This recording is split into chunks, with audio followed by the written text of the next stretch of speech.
Hi everyone, and welcome to the March Mary Frances Early College of Education Future Forward series. I'm Alante, and I'm joined by Katie Kim, and we're student ambassadors for the college. Student ambassadors serve as official hosts of the college. We're here to support you and your needs. As ambassadors, we plan events and initiatives that cater to the student group along the lines of mentorship, recruiting, engagement, DEI, and community service. If you want to get involved, the undergraduate ambassador application opens December 1st. Please reach out to either of us if you have any questions about the program or if there's anything you'd like to see from the ambassadors. Now, I'll hand it over to Katie Kim. So the Mary Frances Early College of Education is proud to welcome today's special guest, Dr. David Chiesa. Dr.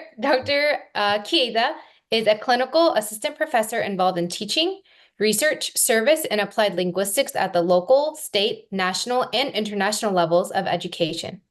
With the primary goal of educating people as competent, conscientious, and compassionate humans in today's global society, he focuses on building bridges of understanding through language education. So, Dr. Chiesa, whenever you are ready, you can take it away. Well, thank you very much, Katie and Alante. I want to thank Katie and Alante very much for having me here today. Also, Mary Frances Early College of Education. This is a pretty cool experience, and I'm really happy to be here and just talk a little bit about my own personal experience and how I believe all educators can support our wonderful second language multilingual learners as best as they can. So I'll give you a little bit of strategies here and there, and that's all, and we'll go from there. Cool? Cool. So let me share my screen. So if you can see here really briefly, there's this really, really handsome young man right in the center. I don't know if you can tell who he is or not. Does he look familiar at all? Katie, does he look familiar? It's so cute. It's not me, though. It's my father. So my father, when he was a young child, and his parents right there. And this quote by Robert Schmiller really reminds me of my father so, so much. It's tough times never last, but tough people do. And my father and we actually were all born in Italy. So I'm actually Italian. Italian's my first language. Japanese is actually my second language, but that's a whole different conversation. English is my third language. And so my father really instilled in me, and Katie said this in the introduction, competent, conscientious, and compassion. These are the three key words that my father has instilled in me. And compassion and empathy is very, very important to him and now to me as well. And it is through this empathy and compassion that language is kind of rooted and instilled and very, very important with me and my family. And so my father, he's a tough man. And although he passed away a couple of years ago, he's always with me every single day. And I don't want to sound crazy or anything, but I really believe he's here with me right now. So he's always with me every day of my life, and I'm very, very happy to be his son. And so, like I said, I was born in Italy. I was born in Siena. And then when I was 5 years old, I moved to this wonderful state on the West Coast, even though I do love Georgia, but I moved to California and I moved to the Bay Area. So San Francisco is where I grew up. On the left side, you see me. This is actually my second week in the country. In my second week in the country, I actually graduated from preschool. And that's me. Do I look happy? I look kind of like, oh my gosh, like what's going on? All I could think about was, I don't understand what's happening. I don't know what's going on. I am standing at this podium. People are speaking this language I do not understand. And this woman is making me hold this envelope. It was at that moment when I realized that in my whole life, academia is kind of where I'm going to go. And language is kind of the key to my success in my life. And so all through the years, I then eventually got my doctorate in applied linguistics and ESL. So language has been at the core of my values, my beliefs, and how I live day to day. And I constantly think about language, constantly. And I'm always reminded of my father and his struggles that he had when he came to the United States. And so every morning, I'm not kidding when I say this. I actually have this on my wall in my bathroom. There's a question I have, and it's, how do I envision shaping the world through my unique contributions and passions? And so I always think about the kind of impact that I'm trying to have, both on myself, my students, my colleagues, everybody I meet. What am I doing in this world that I'm contributing to, right? What kind of impact am I trying to have? And my impact lies in language education. And I will never not stop that, right? And so for most of my life, prior to UGA, because before UGA, I actually, had a full-time gig. I was a US diplomat, also working with the Bureau of Educational and Cultural Affairs, promoting mutual understanding in many different spaces around the world. So way back in the day, some of you know this about me, but I was a Peace Corps volunteer and I was in mainland China and I supported hundreds, if not thousands of Chinese nationals on learning languages such as English and Japanese. I taught Japanese there as well. Peace Corps was the hardest experience of my life, but very, very meaningful. I made what, $20 a month? It was not that much money, but still it was a volunteer position. Again, I was a language educator, right? I was also Fulbright ETA. I also trained Fulbright. So I did that in Mongolia. I lived in Ulaanbaatar, Mongolia, which is the main capital, but I also worked in Dakhan, which is about a couple hours outside the capital as well. In that space, what did I do? I supported language education. Again, I hope you see this trend, right? Language education, language education. I was also an English language fellow and also English language specialist in mainland China. In Beijing, I worked on the National University Entrance Exam. So I worked on developing a national test on English language for about 26 million people a year. It was a wonderful, meaningful experience. So again, every part of my life has been revolved around language education because I'm an English learner. A lot of people, they hear me, they go, "What? You're not a native speaker?" I go, "No, I'm not a native speaker. I'm an English learner just like a lot of other people in this state of Georgia." And so currently, as of this year, I'm the Georgia TESOL, Georgia Teaching English to Speakers of Other Languages, the 2024 president. Yay! But my time ends in January. Whew, it's been a tough year, not gonna lie. But the theme I have this year for my presidency is making a meaningful and lasting impact. And I have this image of water droplets and ripple effect, because everybody in this room today, no matter who you are or where you come from, you're impacting somebody somehow, some way, in shape or form. If you're an educator in the general education, like Katie and Alante are learning early childhood education, believe it or not, you're impacting those learners in every single way. And who knows that in 5, 10 years, 15, 20, 25 years from the moment you interacted with them, how they're going to think of you in the future. You will impact. Again, everything you do is going to have a ripple effect. And so I'm also on the English Language State Advisory Board for the Georgia Department of Education. So my job is to kind of give advice to the Department of Education about how to support English language learners in the state of Georgia. And at the meetings, we always get data, blah, blah, blah, blah. And what we see here, this is the most recent slide they gave us. What do you notice here? Alante, what do you notice? I'm calling you out, Alante. What do you notice? It's going up. It's rising. It is going up. And so it is at the point now to where in your classroom spaces, right, in the future classroom spaces, you're going to have multilingual learners in your classrooms. So the question is, how can we support them, right? Do you have to speak the languages of the learners? Not necessarily. No, you don't. You don't. And that's my number one advice. You don't have to speak the languages to support them, by the way. But what languages are spoken in Georgia?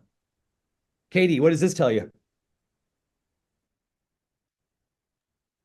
It tells me that there are many other languages other than English and Spanish. Yes, right. Spoken.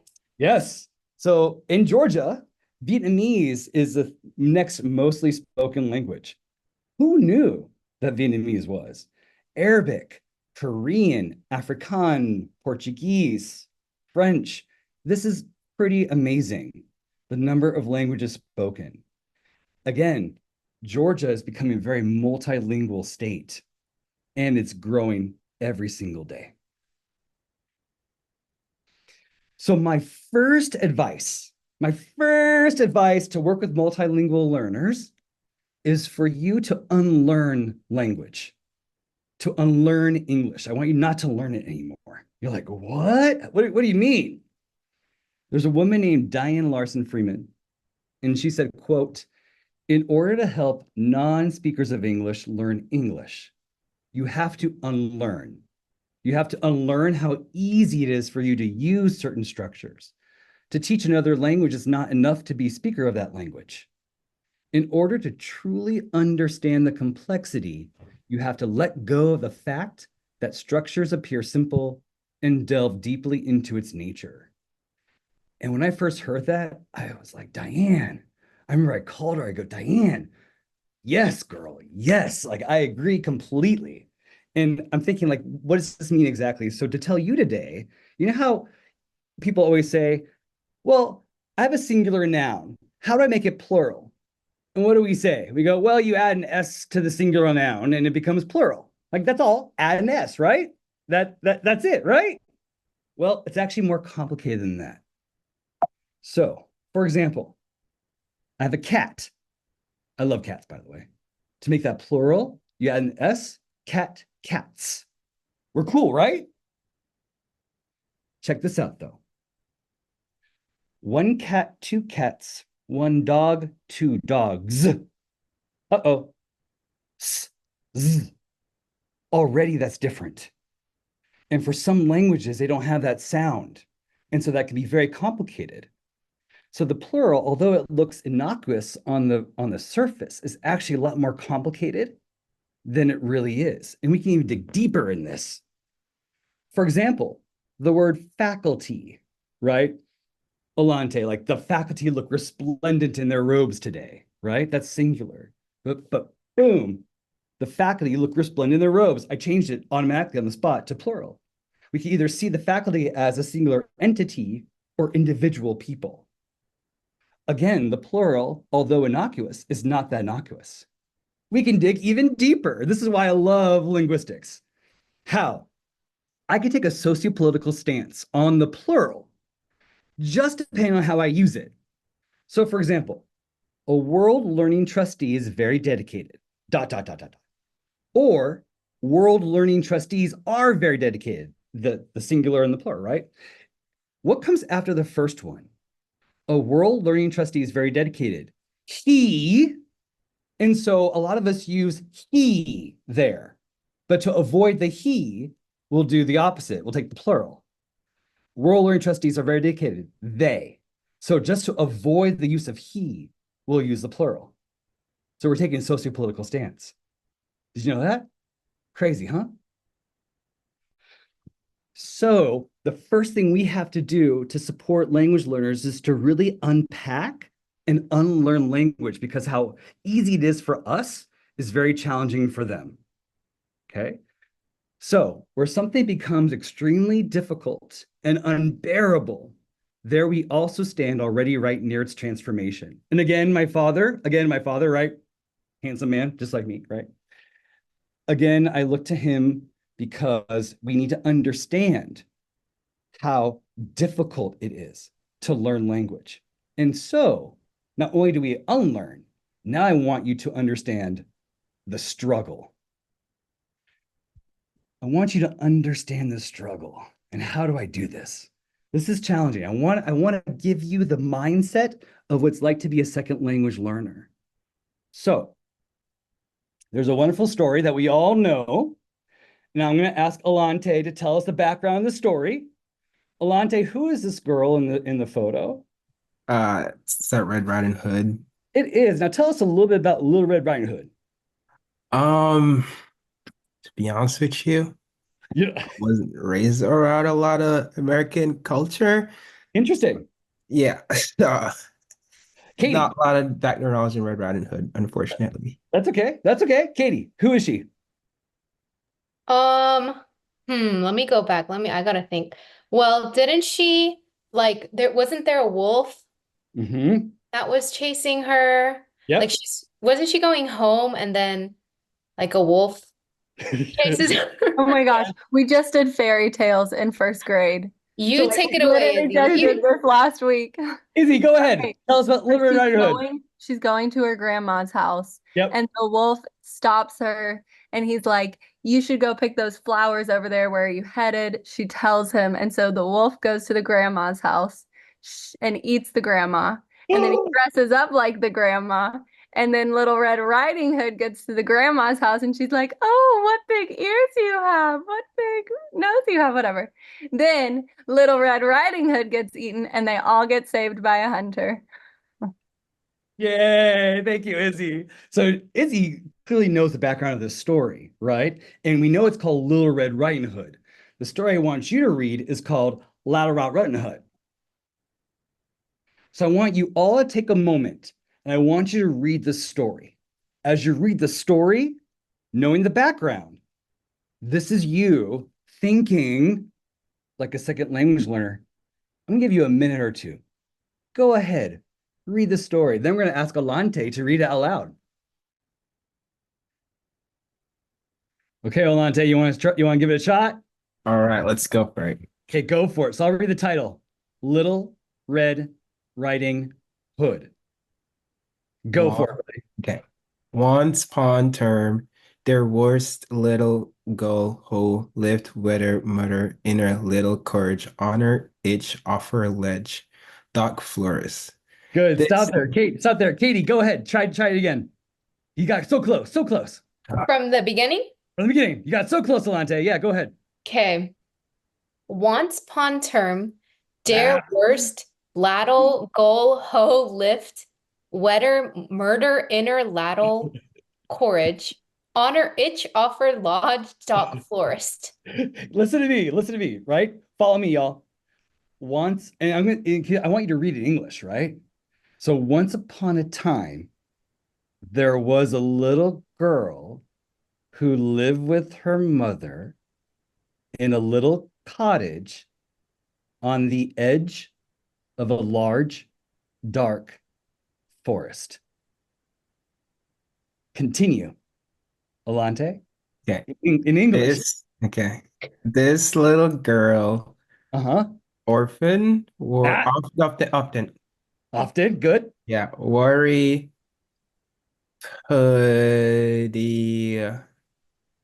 put put the little rat clock weather little rat hut, and Hood. for this reason, People pimple called colder her. waddle rat rotten hood. Good. Because what was your brain doing as you were trying to read that, right? You're looking at the letters on the page, you're trying to sound it out, and you're trying to connect that stuff with stuff that you knew about the story. And right. And so, although this is not exactly like a second language learner's experience, it also is at the same time because a lot of us struggle with reading and a lot of us get upset when we can't read so much. And we work so hard at it that sometimes we just give up. You know what I mean? Because it's just so hard. English is a hard language to learn. And this is a great way for you to see just how the reading process works, both bottom-up processing and top-down processing, meaning from the words and sounds to comprehension, how it works together. And so this is just a quick little way for me just to show you that second language learners, including myself, growing up, struggled to read, and this is why it was so difficult for us to read. So again, unlearn English to learn to be able to work with second language speakers, right? Got to unlearn it, got to unpack it. To understand the struggle. For me, reading was so hard when I was a child. However, okay, I'm kind of putting myself out there, but for me, I learned to read Anne of Green Gables. And The Lion, the Witch, and the Wardrobe was my first book I ever read in my life in English. I didn't start learning to read English until 5th grade because it didn't really interest me, and all I could do was read Italian comics. So for me, interest was so important. And it was over time where I felt like I struggled a lot in school to where I was actually failing a lot. And so in order for me to grow, I was more interested in reading books like these. So again, I have a question for Gabrielle. You have a question? Yeah. So I'm working with fifth grade in my placement right now. And so I was just wondering, were you in an English school trying to learn using English at that point? Because we're not teaching English anymore. We're teaching like the content. And so a lot of the things they're struggling with are these much more complex words. Yep. Yep. So I went to an all English speaking school and I had no friends. And that was the light bulb that I need to actually learn. And so I actually sat down, like the Lion, the Witch, and the Wardrobe. It took me about a year and a half to actually read. It was not easy. Make sense, Gabrielle? No? Okay. My third major advice, so unlearn language to teach language, understand the struggle. The third advice I have is it's all about heart. I can't even tell you how many different people I met in my life where those that just cared for me or showed that they care for me really helped me with my confidence in learning English.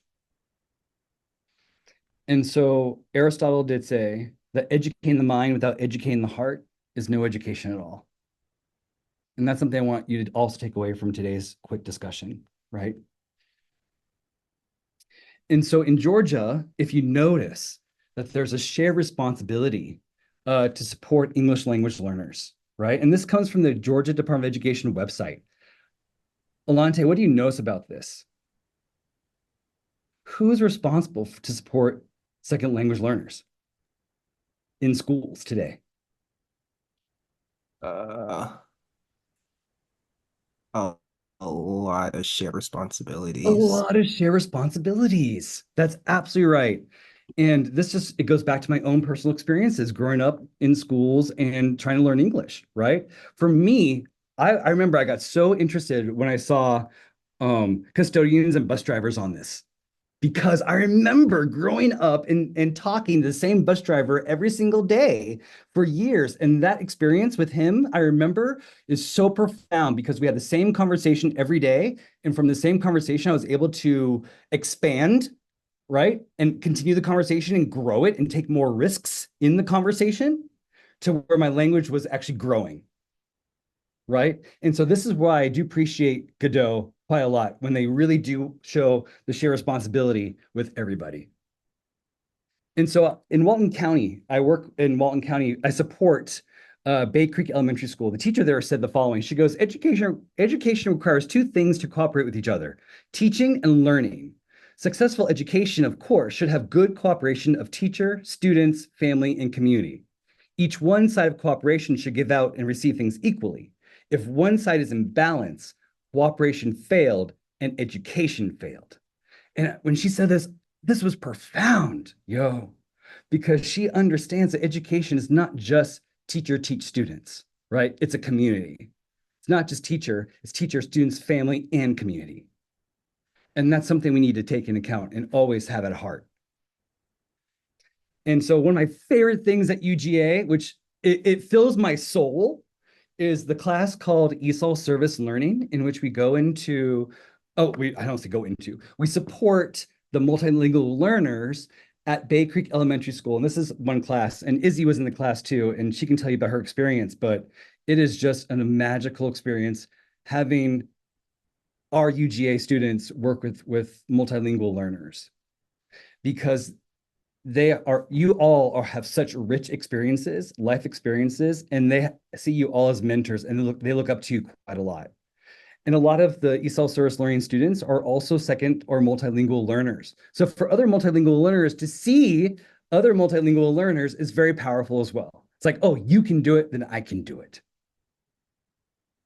And so service learning is just, like I said, an amazing thing. So if you have not done service learning, I highly, highly, highly recommend it because it's a combination of both practical experience, academic study, and also civic engagement. I can talk about this for days, for days. I'm going to skip this really quick. And so at UGA, the LLED 4620, 6620S, I literally once a week will drive a UGA van with UGA students at 2 o'clock every Tuesday to Walton County. We get there, we have a UGA workshop. We talk about how to actually teach multilingual learners. We do homework support. Then we actually have your own lesson plans.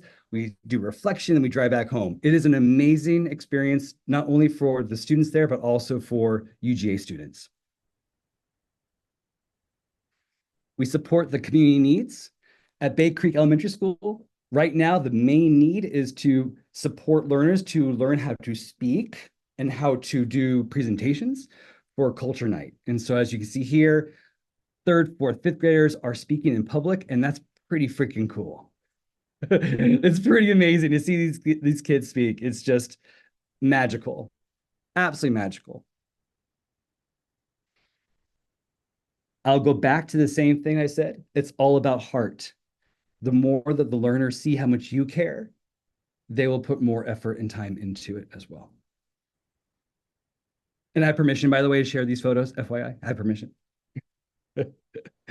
And so in a lot of my classes, I always like to ask students to, again, it goes to heart, right? And so I want them to practice gratitude. I want them to develop their imagination. I want them to develop empathy. I want them to develop mental strength. And I ask them questions and we have conversations. These are typical questions I ask my third, fourth, and fifth grade learners because I want them to be good humans as well as being proficient speakers of the language, right? So I'm going to ask Olante. Olante, what are some things that you don't need, but you're really happy that you have? Internet. Go with that. Katie, Instagram. Katie, how All about the you? social media apps. Oh, all the social media, all the Yeah. apps, Yeah, let's go with that. the TikTok. Good. Yeah. Katie, if you could have any superpower, what would it be? Why would you choose it? Any superpower to never get tired so that I could do everything without sleeping. All the home fun, right? All the homework. Yes, of course. So every day I like to ask students these kinds of questions to get them thinking, involved, emotionally involved, invested in the teaching learning space. And so this is the fourth one. The fourth advice is be the connection. So again, the first one is unlearn language to teach language. The second is to understand the struggle, right? The second language learners, multilingual learners go through. The third is it's all about heart. The fourth is be the connection. And what do I mean by this? I know there's a lot of words on the page. I'm sorry. When English learners come into your school from their country of origin, could be from anywhere, right? Cultural rules and norms can be very, very, very confusing and feel very foreign.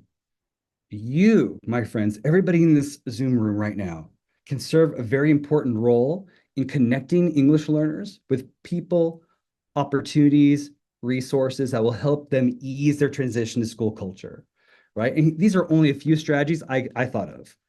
One, we can connect them with clubs and extracurricular activities, right? Two, I love this one, pair them with a student representative, preferably one who is fluent in their first language to acclimate them to the school.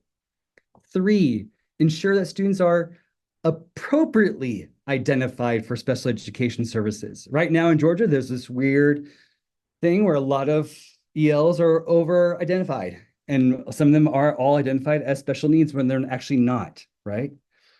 Four, ensure students who are identified for special education are also provided English language supports.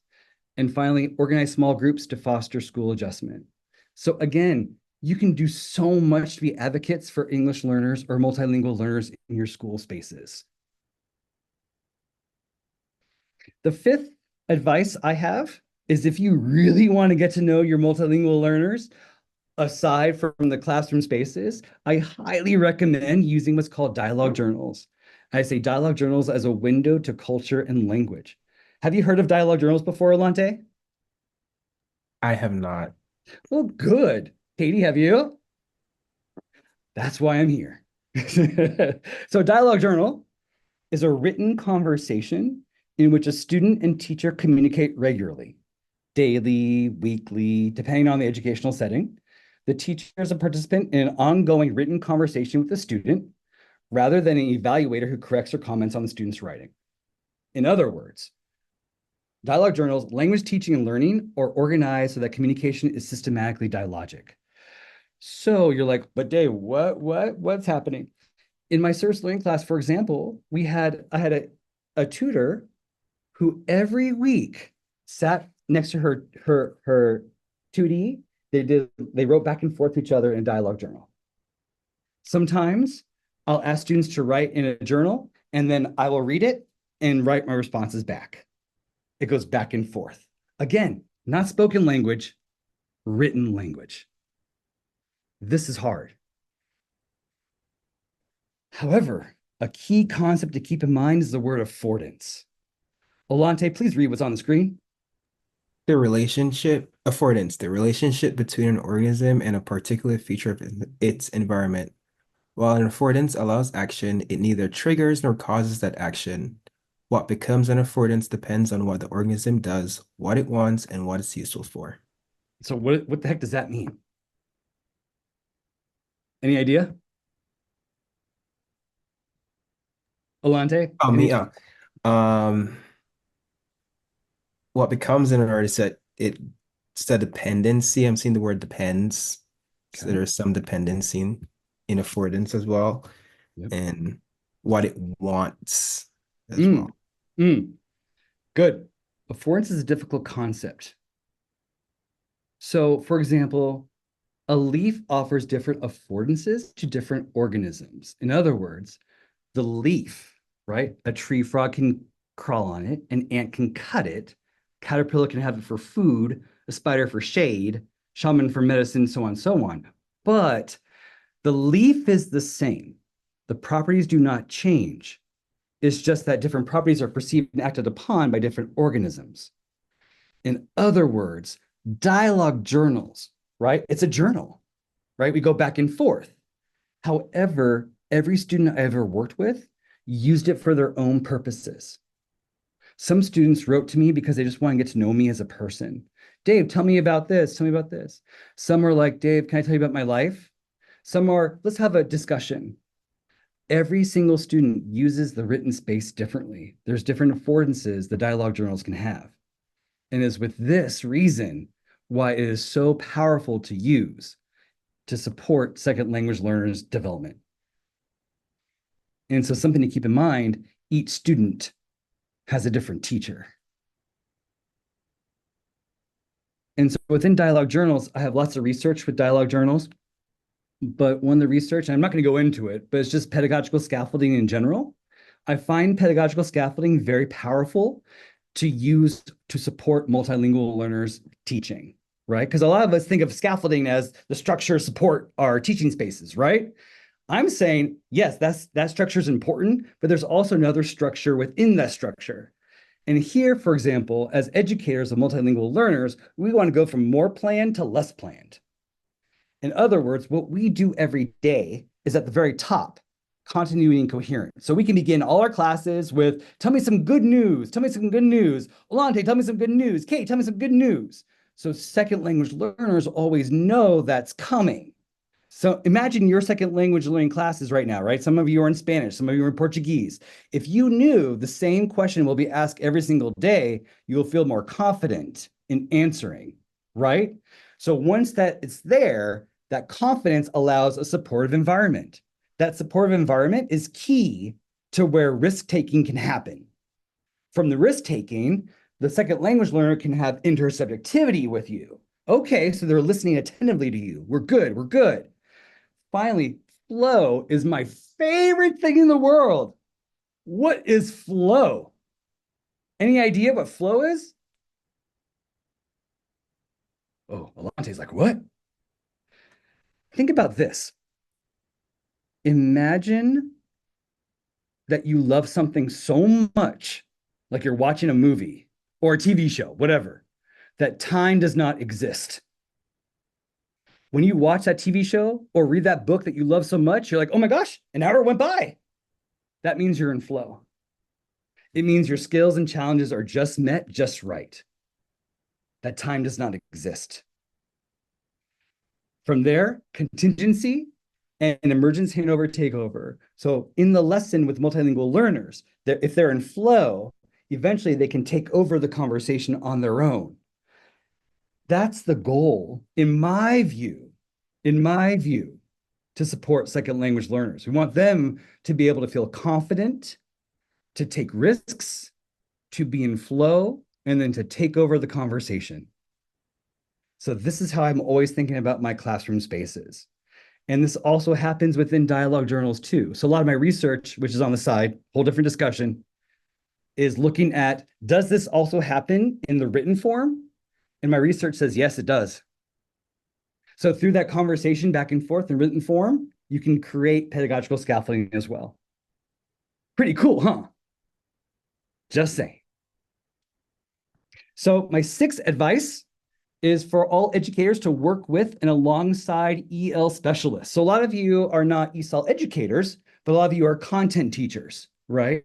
And so a lot of you, I believe, need to learn how to work alongside and with EL specialists. And what do I mean by this? Simply put, I need you to think more about the EL side, and EL teachers look to this wonderful organization called WIDA. What is WIDA? WIDA, Katie, do you know what WIDA is? Have you heard of WIDA before? I haven't.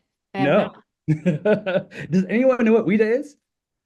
Yeah, Alante, you do? I think I do. It's like I think they create, I don't know if they create a test, but they like create assessments for EL or multilingual language learners and maybe resources. Yeah, exactly. Perfect. So the state of Georgia, there's 41 states in the United States, plus the District of Columbia, that's part of what's called the WIDA Consortium, in which we have to adhere to their standards as EL specialists to support multilingual learners, both in instructional practices, but also, Alante, you're right. They take what's called the access test. And the access test in Georgia kind of determines whether or not they receive services or not, and if they exit EL programs. So WIDA is kind of the big organization that kind of guides all that stuff, right? And so a lot of EL teachers, you will hear all the time say, oh, in WIDA standards, or you'll hear, oh, WIDA access test. It's part of our everyday discourse in Georgia, right? And so WIDA has what's called the 2020 standards. And this is online, this is online that you can all check out and enjoy. And you can read it if you want. It's the most amazing read ever. But it helps guide instruction. It helps support what happens in those MTSS meetings. It really supports a lot of how the teachers, EL specialists, talk to and with content teachers. And so they have standards, which is 5 different standards. You might think, what? Standard 1, language for social and instructional purposes. Standard 2, language for language arts. Standard 3, mathematics. Standard 4, science. And standard 5, social studies. Meaning there's different discourses, different genres that are happening within each of these standards. Meaning WIDA comes at language from a functional approach.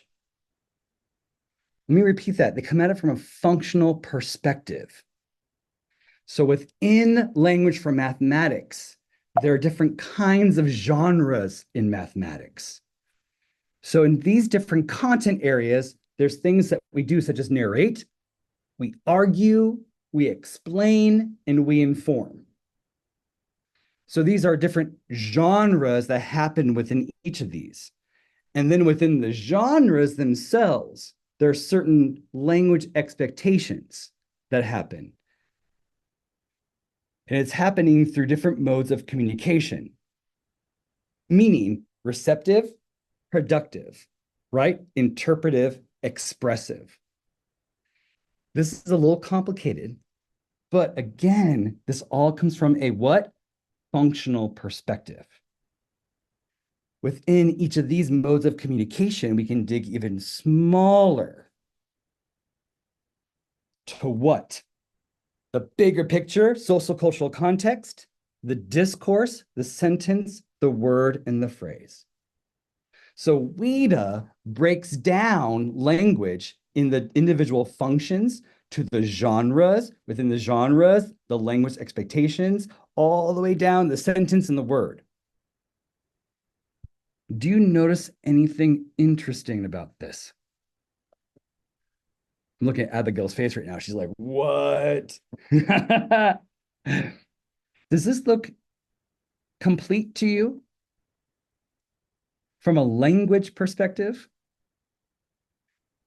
It's a hard question. Is anything missing here? Don't worry, no, I'm not going to ask anyone to answer because this is actually very, very challenging. Just think about that for a moment. If you are a content teacher and you're teaching this Georgia standards, you have your own standards. The Georgia Department of Education has done this wonderful thing, and I'm praising them here, in which they've actually aligned the WIDA standards with the Georgia Department of Education content standards. So if you're very interested, let's say you're teaching math, right? And you're like, oh my gosh, I want to work with the EL specialist on XYZ. You can go online, you can find the math standard, click on the math standard, boom, it'll connect you to the WIDA standards. So you can have a conversation with the EL specialist about what are they supposed to do? What are you supposed to do? How can you support each other? So again, this is called Georgia Suitcase.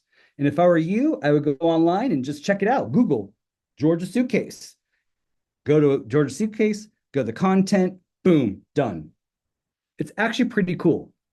I give major props to the Department of Education for that. Major props, major props. Now, do you remember what I said earlier? Is something missing in WIDA? My seventh and final piece of advice. Let me go through all 6 again. My first piece of advice to work with multilingual learners is to unlearn language. The second is to understand the struggle. The third, it's all about heart. The fourth, be the connection. The fifth, use dialogue journals to understand language and culture. The sixth, connect, right, with EL specialist. And the seventh, stay up to date on hot topics. Now, I'm going to present something a little bit controversial, but I'm okay with that. Bring it on. Let me explain. I was in Rome City High School. Do you know where Rome is, Floyd County? Okay. When I was there, I was observing a teacher and also the multilingual learners in the room. And she was teaching, and she said, read, this is a high school, by the way. She goes, read this paragraph. And I'm looking at the multilingual learners. I'm like, they're not reading. Why aren't they reading? And I'm staring at them because I'm observing, taking notes. So then after I had a meeting with the content teacher and the EL specialist. And I said, I was with the assistant principal who was also there with me. And I said, so what can we do to support these learners because they're having trouble actually reading the letters on the page? They're newcomers into the high school, so they've been in the United States for a very, very short time, but they're having trouble reading. The EL specialist looked at me straight in the eye. What do you think she said to me? She said, that's not my job. Just like that. And I said, what? That's not your job? She goes, my job is not to teach them how to read letters. My job is to teach oral language. So I was like, okay, that's interesting. I went to the Floyd High School Department of Education people and I had a little conversation with them. And the woman there who's Title III director, she's like, no, the teacher's right. The teacher's absolutely right. That's not her job. Why am I confused? When I look at WIDA's framework, what do you notice now? There is nothing smaller than a word. In other words, in linguistics, we have 7 branches, 7 subsidiary branches, and one of them is called phonetics and phonology, right? The sound system. It does not go lower than a word or phrase. There is no sound letter combination in all of the WIDA standards. EL teachers in Georgia, according to WIDA right now, do not teach decoding. It is not a part of their system.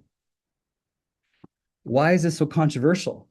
Right now, we also had House Bill 583. I forgot the number, but the House bill is called Science of Reading. Science of Readings need to be done in the state of Georgia. And part of that is decoding. Uh-oh, uh-oh, what happens now? So in Floyd County, what we learned is that 33% of multilingual learners are identified as having critical literacy needs. In other words, 33% of multilingual learners in Floyd County cannot read. So I am, as you know, with my past history, right? I'm a big advocate for multilingual learners because I'm also one, right? I know the struggles it is to read. I understand the background knowledge. I understand all the issues that are happening. So me and two people from Floyd County wrote a paper called Bridging WIDA and the Science of Reading in ESL Programs. So Dr. Jennifer Pendergrass, Tabitha Tears, and me, we, as of October 1st of this month, we have written a white paper to advocate for WIDA to change their standards. This is huge, huge. And I'm not gonna lie, I have received a lot of people who have emailed me. I would say within today, there's been about 45 emails. Some of them saying, congratulations, we like what you're doing, keep going. Some of them say, no, what you're doing is wrong. Stop it, stop the whole system. Don't ruin the system. So our paper has gotten such huge traction as of this past couple of days that we are now considered a hot topic in International TESOL's program. So International TESOL is a huge organization. I'm president of Georgia TESOL, just the state, but the hugest one has our white paper as the hot topic. In other words, we're advocating for phonological awareness, phonemic awareness for our multilingual learners. So to summarize today, helping multilingual learners is part of who I am, right? I appreciate everyone that takes role in this process. And there are 7 different things I think you can do. First, unlearn language. In other words, unlearn how easy it is to learn the basic structures that you know so well. 2, understand the struggle. Don't forget, Olante will never forget Loud Rot Rutnahut. You know that, right, Olante? 3, it's all about heart. Remember that. Even if there's nothing else that you do, as long as you show up every day to your multilingual learners and say that you appreciate them, I guarantee you that's going to go a long way. 4, be the connection, be an advocate for your learners, right? Connect them to other clubs, be the advocate. 5, if you want to get to know them better, separately on the side, but also help their language proficiency, use dialogue journals. Trust me, I think that's a huge, great way. I've been advocating for this for a long time. 6, work alongside EL specialists, right? Understand the Georgia suitcase, and then to better support you. Or also, hey, I'll make a little plug. Get the ESOL endorsement. Yay! We'll show you through that. And 7, stay up to date on hot topics, because guess what? The field is evolving. It's always changing and always moving. So, questions, comments, concerns? And thank you very much. I'm going to stop sharing my screen. Is that okay, Olante? Katie? Can I ask one question? Yeah, go ahead, Susie. What about like early education? Like we're talking 0 to 3 and then pre-K. What about them? Do you mean with reading? Well, where your whole 7, you know, like I right after this, I have to go teach a class with pre-K, and I have 5 out of the 8 kids don't speak English. So, and some of them don't speak period yet. So, and that's okay. That's okay. If they don't force, if you force them to speak, yeah, it's like they're in shock. Yeah, don't force anything. Let them be. Because remember the first photo I showed you of me in my second week in the United States? I was like, I didn't speak for years. Don't force. Just let them be. Oh, Paula's here. So Dr. Millman can also give you some advice too on that. Good. Gabrielle. I had to remember the question for a second. The class you had mentioned earlier, is that an undergrad or a master's class? It is a split level class. I would love to have you. Both. Cool. Yeah. Okay. Please come. We have a lot of fun. I'm from Walton County. Hey, we go to Bay Creek. Me too. I'm from AFA, so I'm not from Bay Creek, but I'd love to learn. Oh, please, please, please. And did you know that Bay Creek Elementary School, who knew this, has the most diverse students in the state of Georgia? I didn't. I didn't. Walton County has the Yeah. most diverse student level. For the population of a school. I just found it out the other week by the teachers. I was like, really? I thought Gwinnett. Yeah, yeah. Interesting. Again, it comes from the ESL teacher. So I'm like, I'll put that, well, okay, I'll take that with a grain of salt. Good. Anyone else? I hope I've given you some advice, some like direction on how to support multilingual learners in your content classes. I guess I just have one question. Sorry for the background noise. But the journals you were talking about, you said the purpose of them was just to like it was like cultural and like communication and not like grammatical and stuff like that, right? Nope, not at all. But Okay, perfect. you can make it grammatical. Like all I did, for example, like one of my students forgot to always put the to be verb. And so when I wrote back to the student, I just simply underlined the to be verbs just to draw his attention to it. But it's never made for grammar. It's just content. Okay, cool. Thanks. Yep.